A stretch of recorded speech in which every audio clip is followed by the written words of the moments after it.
Welcome back to our channel guys. आज हम जानेंगे कि लोकल वेरिएबल्स क्या होते हैं, ग्लोबल वेरिएबल्स क्या होते हैं और ग्लोबल कीवर्ड क्या होता है। बहुत सारे लोगों को कंफ्यूजन होता है कि ग्लोबल कीवर्ड का एक्चुअल में यूज कैसे करना है। तो चलिए आज इस टॉपिक को क्लियर करते हैं और यहाँ पर बनाते हैं एक नई फाइल उसको डिस्कस करने के लिए। और उस फाइल का नाम रखेंगे Tut33 और इसको थोड़ा जूम कर लेते हैं ताकि आपको अच्छा दिखाई दे। मैं यहाँ पर क्या करता हूँ, फंक्शन डिफाइन करता हूँ, डिफाइन फंक्शन 1 नाम से। ये फंक्शन क्या करता है, एज इनपुट एक आपसे एक नंबर लेगा या n की वैल्यू जो भी हो सकती है, आप उसमें स्ट्रिंग भी पास कर सकते हैं। कैसे वो मैं आपको आगे बता दूंगा। ये फंक्शन आपसे एक वैल्यू लेगा, उसको प्रिंट भी करेगा। ठीक है, हम यहाँ क्या करते हैं, n कर देते हैं, उसमें एक स्ट्रिंग भी पास कर देते हैं। यहाँ पर लिख देते हैं आई हैव प्रिंटेड, मतलब इसने प्रिंट कर दिया। अब ये फंक्शन क्या कर रहा है, n की वैल्यू को प्रिंट कर रहा है, देन एक स्ट्रिंग प्रिंट कर रहा है जिसमें लिखा है हमने आई हैव प्रिंटेड। अगर मैं यहाँ पर फंक्शन 1 को कॉल करूं, ठीक है, तो यहाँ पर हम कॉल करते हैं किसको, फंक्शन 1 को, ठीक है। और उसमें n की वैल्यू हमें देना होगी। तो मान लीजिए जैसे मैंने आपको बताया अभी, यहाँ पर मैं यहाँ पर एक स्ट्रिंग पास करता हूँ, दिस इज मी, ठीक है। अब हम क्या करते हैं, इसको अगर रन करते हैं, देखिएगा ध्यान से, तो ये क्या कर रहा है, दिस इज मी, जो हमने स्ट्रिंग पास किया n की वैल्यू, देन कोमा करके हमारा एक स्ट्रिंग था आई हैव प्रिंटेड, तो उसने same as it is print कर दिया। अब मैं आपको यहाँ पर समझाता हूँ कि ग्लोबल वेरिएबल्स क्या होते हैं। मान लीजिए आपने यहाँ पर एक वेरिएबल डिफाइन किया एल नाम से, ठीक है, और एल में आपने कुछ वैल्यू दे दी, मान लीजिए 10। अब अगर आप एल को प्रिंट करेंगे, ठीक है, तो मैं क्या करता हूँ, जहां पर हमने फंक्शन 1 को कॉल किया था, यहाँ पर प्रिंट करता हूँ एल को। अब इसको मैं अगर प्रिंट करने की कोशिश करता हूँ तो ये same as it is 10 print करेगा। देखिए इसने 10 रिटर्न कर दिया। क्यों? क्योंकि ये ग्लोबल वेरिएबल है। आपकी कैसे समझ में आएगा कि ये ग्लोबल है? तो मैं यहाँ पर क्या करता हूँ, एक वेरिएबल यहाँ पर और डिफाइन करता हूँ, उसकी वैल्यू रखता हूँ 6। ये जो है ये लोकल वेरिएबल है। अब आप बोलोगे ये मुझे कैसे पता चलेगा? मैं अगर इसको रन करूंगा तो देखिए 10 रिटर्न करेगा। देखिए ध्यान से, इसने 10 रिटर्न किया। क्यों? क्योंकि जो ये एल होता है ना, ये फर्स्टली प्रायोरिटी देता है ग्लोबल वेरिएबल को। जब आप कहीं पर भी वेरिएबल डिफाइन करते हैं तो ये जो है ये इसका पर्सनल वेरिएबल है, मतलब इस फंक्शन का, फंक्शन 1 का ये पर्सनल डेटा है, ये वाला, ये इसका पर्सनल डेटा है, तो इसको ये पर्सनली यूज कर सकता है। मान लीजिए ये आपकी प्रॉपर्टी है और ये गवर्नमेंट की प्रॉपर्टी है। मैं यहां पर लिख देता हूं ना, गवर्नमेंट, गवर्नमेंट, ये गवर्नमेंट की प्रॉपर्टी है, ठीक है। इसको यहां पर कमेंट कर देता है ताकि आपको अच्छा दिखे। और ये जो है ये फंक्शन पूरा, ये आपकी खुद की प्रॉपर्टी है। तो मैं यहां पर लिख देता हूं आपकी खुद की प्रॉपर्टी। बहुत बढ़िया, इससे आप आसानी से समझ सकते हैं।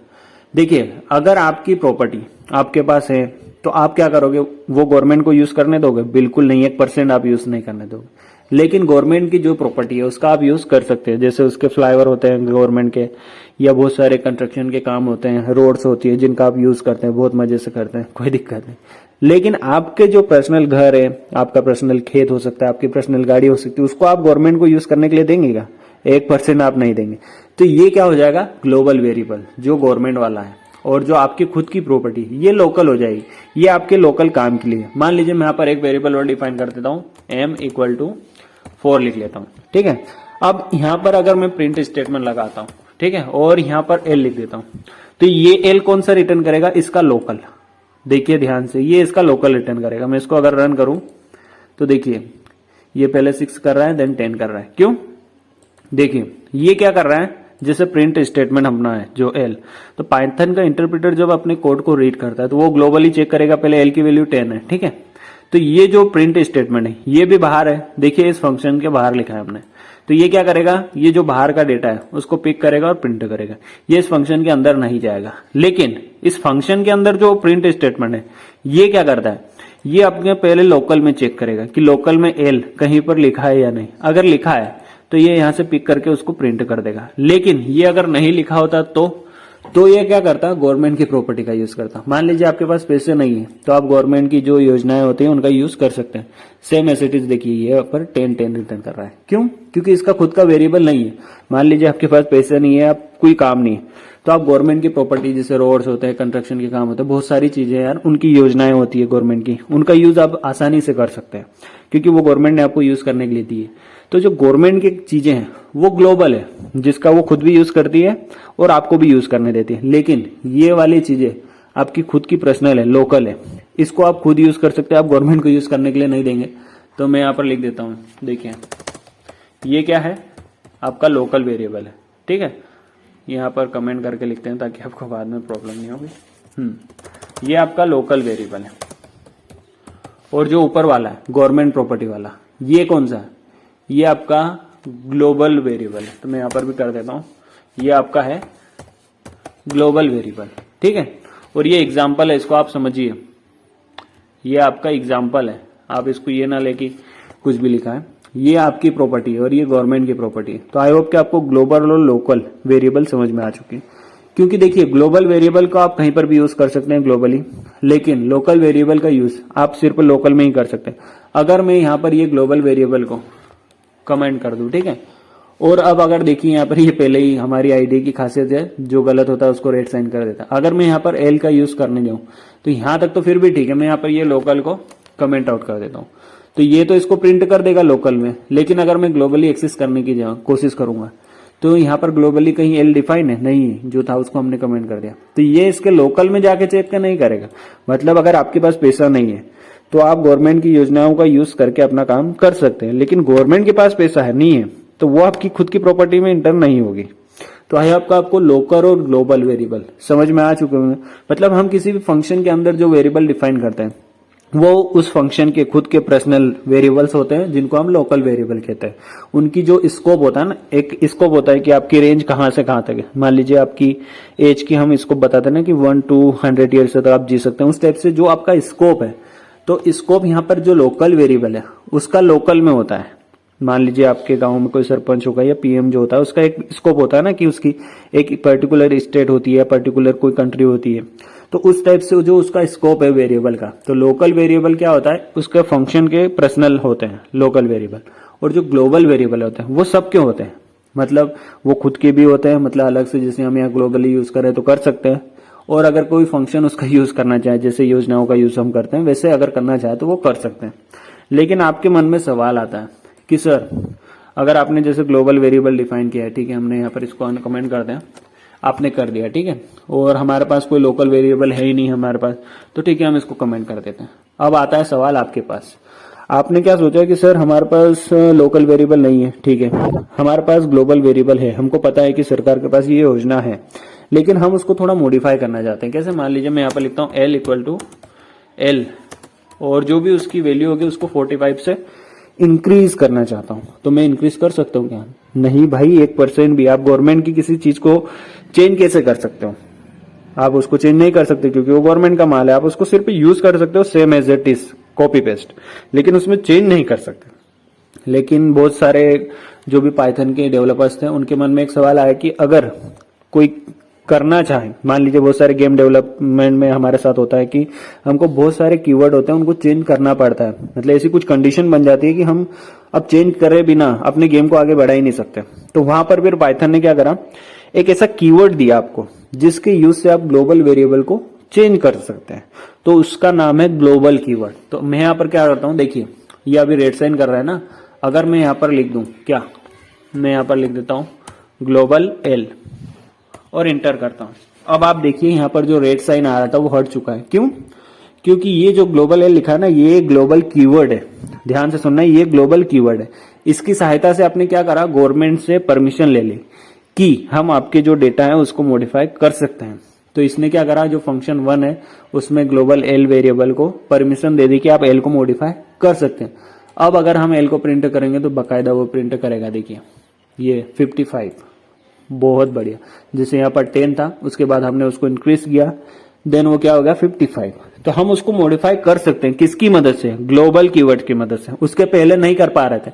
अगर मैं इस लाइन को कमेंट कर दूं तो अब करके बताइए जरा, देखिए मैं इसको अगर रन करूंगा तो बाकायदा एरर दे रहा है बहुत सारी, कोई दिक्कत नहीं।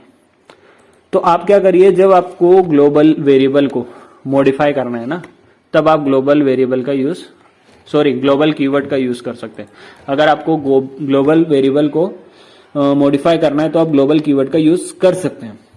तो देखिए यहाँ पर लोकल वेरिएबल आपको समझ में आ चुके होंगे, ग्लोबल वेरिएबल क्या होता है ये भी आपको समझ में आ चुका होगा। अगर आपको लोकल में ग्लोबल वेरिएबल को मॉडिफाई करना हो तो कैसे करना है ग्लोबल कीवर्ड की मदद से, वो भी समझ में आ चुका होगा। अब हम यहाँ पर नई चीज देखते हैं। ये चीज तो हमारा एक वीडियो का टॉपिक था, इसके अलावा मेरे दिमाग में एक चीज आई जो आपको अभी बता देनी चाहिए। तो मैं क्या करता हूँ यहाँ पर इस कोड को पहले यहाँ पर कमेंट करता हूँ क्योंकि ये हमारे कुछ काम का नहीं है, ठीक है। अब नया काम हम देखते हैं।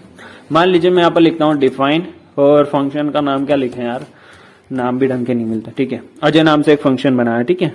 उसमें मान लीजिए मैंने एक्स की कुछ वैल्यू इनपुट की है, 20 कर दी, ठीक है। अब इस फंक्शन के हम अंदर एक और फंक्शन लिखते हैं। मान लीजिए अजय, और अजय तो अभी हमने लिख लिया ना, अंकित नाम से एक फंक्शन बना लेते हैं यार, क्या दिक्कत है, हमारे पास नाम बहुत सारे हैं।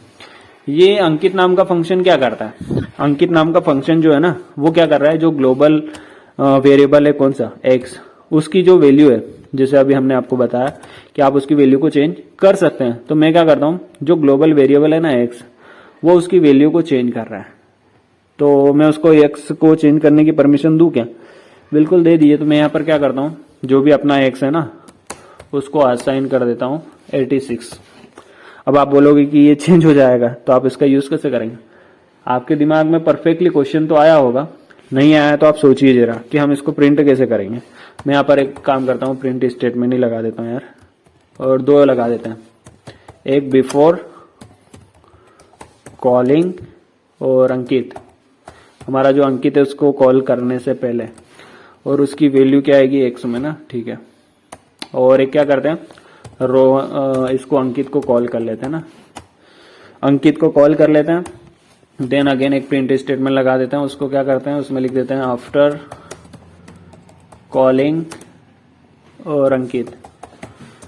और ये फंक्शन का साइन भी लगाना बहुत जरूरी होता है एक स्टाइलिंग के लिए भी।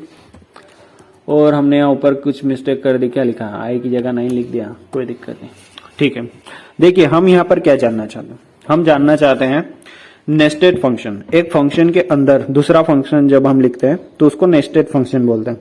ये चीज आप समझ चुके होंगे कि नेस्टेड फंक्शन किसको बोलते हैं। एक फंक्शन के अंदर दूसरा फंक्शन अगर हम डिफाइन करते हैं तो उसको नेस्टेड फंक्शन बोलते हैं। जैसे देखिए हमने अजय के अंदर अंकित को डिफाइन किया, मतलब ये एक नेस्टेड फंक्शन है। ये चीज तो ठीक है, लेकिन हम यहाँ पर ये देखने नहीं आए। हमारा मुद्दा क्या था, ग्लोबल, लोकल और ग्लोबल कीवर्ड का यूज करना।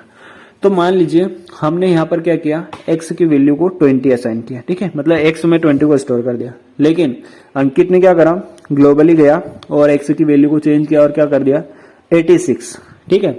अब हमने क्या करा, अंकित को कॉल करने से पहले उसकी वैल्यू को गेट किया, देन अंकित को कॉल करने के बाद उसकी वैल्यू को गेट किया। तो हम क्या करते हैं यहाँ पर, पहले तो उस फंक्शन को कॉल कर लेना। हमारे फंक्शन का नाम क्या है, अजय, ठीक है। हम अजय को कॉल करते हैं, इससे होगा ये कि उसकी वैल्यूज प्रिंट होगी। अब इसको अगर हम रन करवाते, सॉरी इसको रन करेंगे, देखिए बिफोर कॉलिंग अंकित 20, लेकिन मुद्दा क्या था, आफ्टर कॉलिंग अंकित मतलब 20। जबकि आपने क्या करा, ग्लोबली उसकी वैल्यू को चेंज कर दिया था, देखिए 86, लेकिन यहाँ पर 86 प्रिंट क्यों नहीं हुआ भाई। मतलब ग्लोबल कीवर्ड का यूज क्या था कि आप ग्लोबली एक्स की वैल्यू को चेंज कर देंगे, अभी हमने जाना ना। लेकिन यहाँ पर एक्स की वैल्यू चेंज क्यों नहीं हुई, देखिए मैं आपको यहाँ पर, ये जो बहुत सारे लोगों को प्रॉब्लम आती है मैं आपको समझाता हूँ। होता क्या है कि जब आप ग्लोबल कीवर्ड का यूज करते हैं तो वो क्या करता है, जो यहाँ पर ग्लोबली एक्स की वैल्यू होगी ना उसको चेंज करेगा, ना कि किसी फंक्शन के अंदर। भाई ये आपने 20 किसी फंक्शन के अंदर लिखा है, अजय के अंदर, लेकिन हमने आपको पहले ही एक लाइन बोली थी कि जो ग्लोबल कीवर्ड होता है वो ग्लोबल जो हमारा वेरिएबल है उसकी वैल्यू को चेंज करेगा, उसकी वैल्यू में मॉडिफाई करेगा, ना कि किसी फंक्शन के अंदर। देखिए मैं आपको यहाँ पर प्रिंट करता हूँ, अगर मैं प्रिंट करता हूँ, सॉरी इसके अंदर थोड़ी लिखना है भाई, ध्यान का, प्रिंट और एक्स को प्रिंट करते हैं। देखिए अब ये क्या रिटर्न करेगा, ये 86 करेगा। क्यों, देखिए 86 ऐसा इसने इसलिए किया क्योंकि ये गया ग्लोबल कीवर्ड की मदद से यहाँ पर, और यहाँ पर इसने क्या कर दिया 86 एक्स की वैल्यू। लेकिन ये जो हमारा अजय है ना, इसकी वैल्यू तो 20, ये तो लोकल में ना, हमने आपसे क्या कहा था कि ये ग्लोबल ही चेंज करेगा, ना कि किसी फंक्शन के अंदर। ये तो अजय का लोकल वेरिएबल हो गया, तो यहाँ पर चेंज थोड़ी होगा। अब मैं आपको यहाँ पर एक क्विज देता हूं, देखिए क्विज नहीं देते यार, इस लेक्चर में बहुत सारी बातें हो चुकी हैं। अगले लेक्चर में क्विज ट्राई करेंगे। अभी क्या करते हैं, इस वीडियो में आपको लोकल, ग्लोबल और ग्लोबल कीवर्ड और ये ग्लोबल कीवर्ड का डिफरेंस भी आपको समझ में आ चुका होगा कि ये ग्लोबली वैल्यू को चेंज करता है यहाँ पर, ना कि यहाँ पर किसी फंक्शन के अंदर। तो ये चीजें आपको समझ में आ चुकी होगी। इस वीडियो को यहीं एंड करते हैं, और अगर आपको कुछ डाउट है तो कमेंट सेक्शन में पूछा करें। और आपने अगर चैनल को सब्सक्राइब नहीं किया तो आप जाइए गूगल पर, यूट्यूब पर, और मस्त हमारे चैनल को सब्सक्राइब करिए। यहाँ पर वीडियो गेम्स कैसे बनाना है, वेबसाइट डेवलप करना, सारी चीजें सिखाई जा रही है। लेकिन धीरे धीरे थोड़े थोड़े वीडियो अपलोड करते जा रहे हैं हम, जैसे जैसे टाइम मिलता जा रहा है। लेकिन आप चैनल को सब्सक्राइब कर लिए, आपसे एक भी वीडियो दूर नहीं रहना चाहिए। ये वीडियोस और ये टॉपिक बहुत इंपॉर्टेंट होते हैं। जब आप लर्न करते हैं तो आपको सीखना बहुत जरूरी है। तो इस वीडियो में इतना ही। Thank you so much for watching and I will see you in next video guys.